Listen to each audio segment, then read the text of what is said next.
One and all. Today I discuss the topic circular motion. There are the two type of the circular motion. One is the uniform circular motion. Another one is the non-uniform circular motion.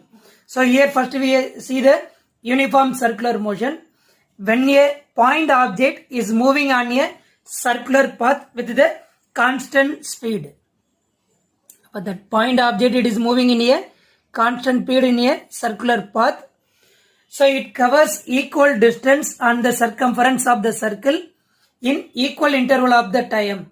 Then the object is said to be a uniform circular motion. So after that moving to the uniform circular motion, here the velocity and the speed compare.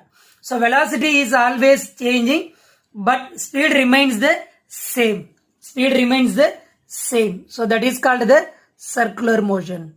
So speed constant irukano. But velocity is always changes. So that means it is called the circular motion.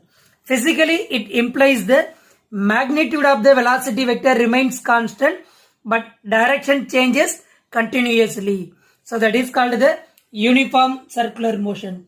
Suppose the velocity changes both speed and direction means during the circular motion, that motion is called the non-uniform circular motion. So here the direction of the motion.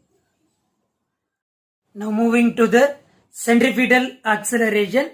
Before we are knowing the uniform circular motion, the velocity vector turns continuously without changing its magnitude. So that is called the uniform circular motion. After moving to the centripetal acceleration means the velocity is tangential at every point in the circle. Velocity is tangential.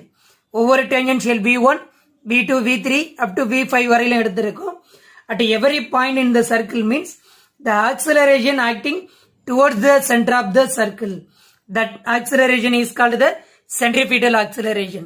அப்ப every pointலயும் நம்ம ஒரு tangential வரைஞ்சோம்னா at the timeல வந்து towards the centerல நமக்கு ஒரு acceleration act ஆகும். So that acceleration is called the centripetal acceleration.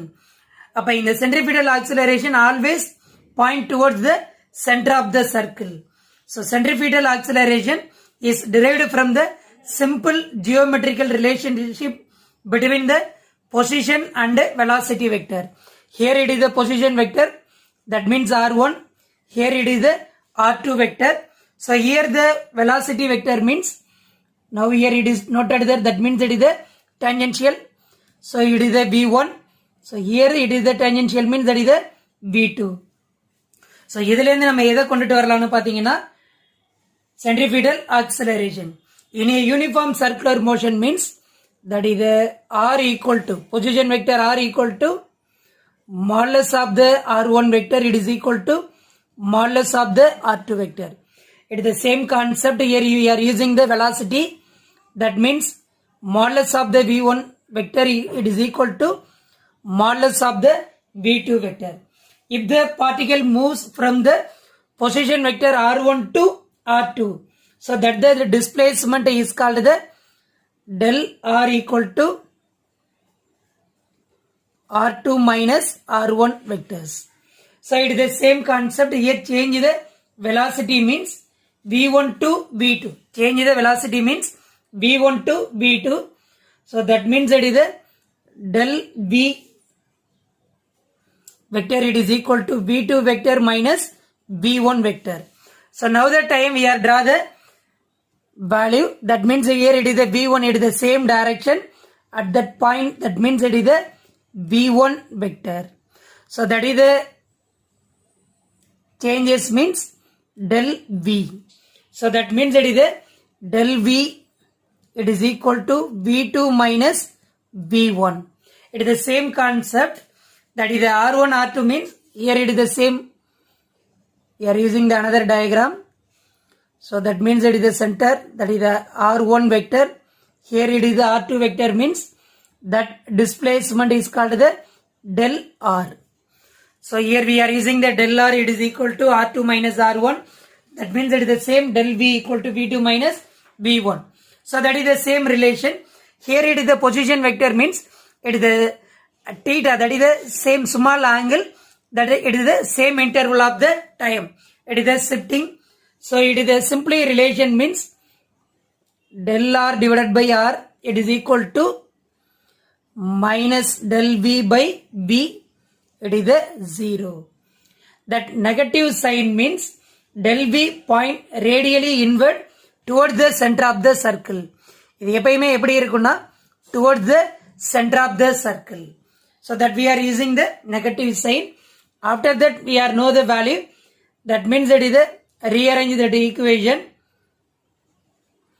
Del V equal to minus V del R by R.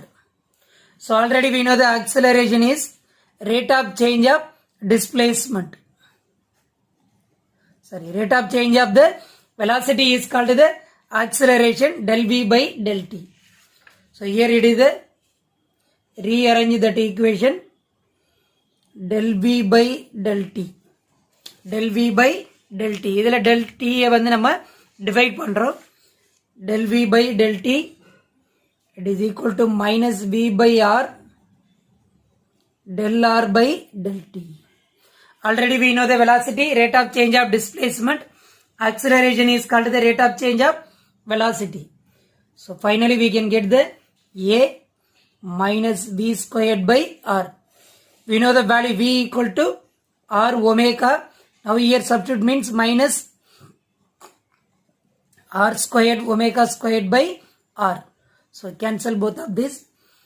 So that is the equation of the centripetal acceleration. A equal to minus omega squared R. Moving to the non-uniform circular motion. If the speed of the object in a circular motion is not a constant. Suppose that speed is changes means then we have the non-uniform circular motion. So here the example means the bob attached to the string moves in vertically. So the resultant acceleration is obtained by the vector sum of the centripetal and tangential acceleration. Already we know the tangential and centripetal acceleration. Centripetal acceleration means it is acting towards the center of the circle. So that is the radius vector R. Here it is the centripetal acceleration AC. Already we know the tangential acceleration means that is the AT. Now here the resultant acceleration means at that direction. Sum of the vector sum of the centripetal acceleration and tangential acceleration. So that is called the resultant acceleration. So resultant acceleration means that is AR equal to root of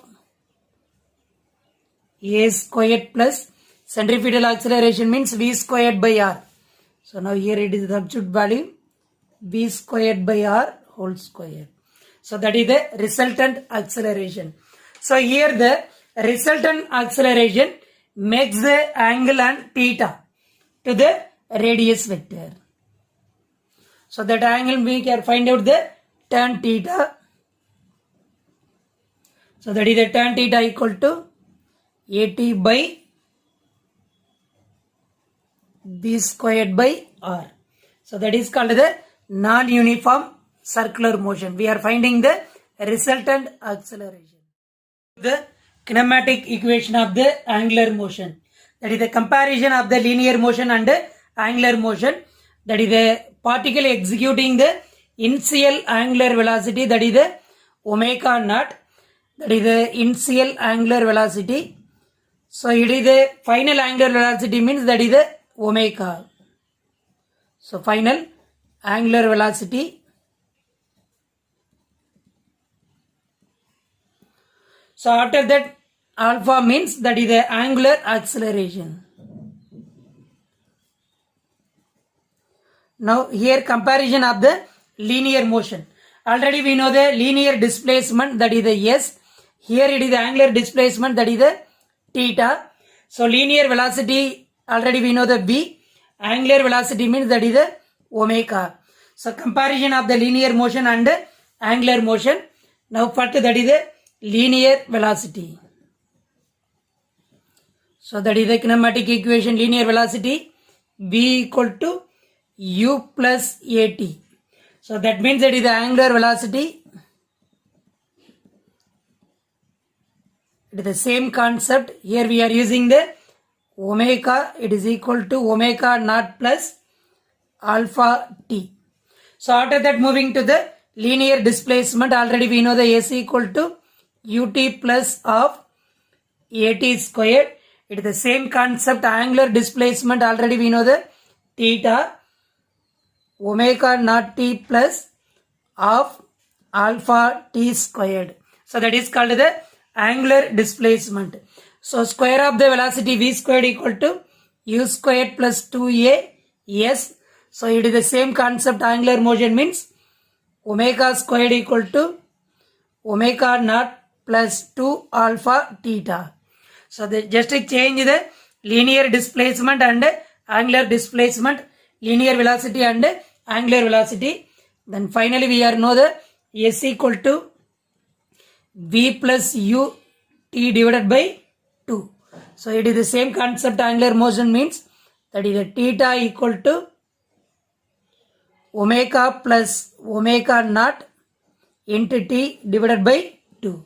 So that is the analogous between the linear motion and angular motion.